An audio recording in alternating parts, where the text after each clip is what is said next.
How's it going, everyone? It's Ben Foggins, Media Corner, back again with a brand new video for today. Welcome back to another movie review, aka After I Saw. This time it's going to be on Love Hurts. Now, this is a 2025 action comedy film, and this stars Quan, who plays this realtor named Marvin, who gets pulled back into the life he left behind when his former partner in crime, played by Ariana DeBose, resurfaces with an anonymous message. And with his crime lord brother, who's also on his trails, he must confront his past and history that he never fully buried.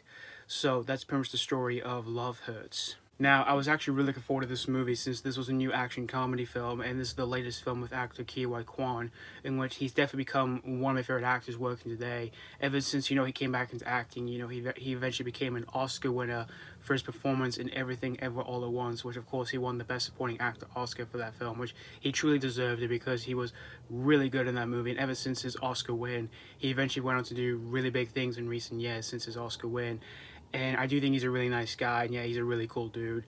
So I was looking forward to seeing him, what he was going to be doing with this new movie he was making. But unfortunately, after seeing this movie here, this film to me just felt like a big ouch here. The storyline that we do follow within the movie just tends to feel pretty much just basic and yet generic, because it tends to be like various like modern action films that we've had in the last few years. And there are often times where the film has a few aspects to Quan's past within the movie, and I felt those moments were just weak. And there are often times where the film tries to make you feel connected towards those aspects in the movie, but I just didn't feel myself really connected with any of those moments that goes on within the movie. And I also kind of wish the film could have explored a bit more into his past that we do see within the movie. And there are often times the film has a few cliches to various like modern action films that we've had in the last few years as well, especially for the ones that involves like a main lead's past that we do see within in those movies. But in terms of Quan himself in this movie, for his performance here, he does try his best for his performance, although I do like how we see him going out of his nice zone and then back into his badass zone in the movie. And Ariana DeBose is in the movie, and she also does her best for her performance as well. And everyone else who are in the movie, they also do their best for their performance as well.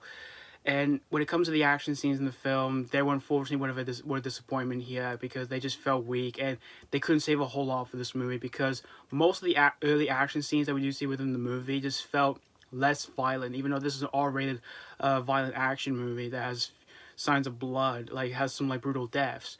But just for the early action scenes that goes on within the movie, they just were not anything like that, because they were like PG-13 action scenes.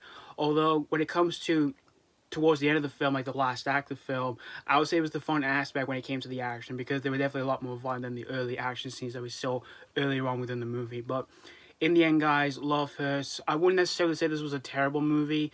It was one I found pretty disappointing, and by the end of it, I feel like this film just definitely made me feel hurt after watching this whole thing here. I'm going to give Love Hurts 2 out of 5.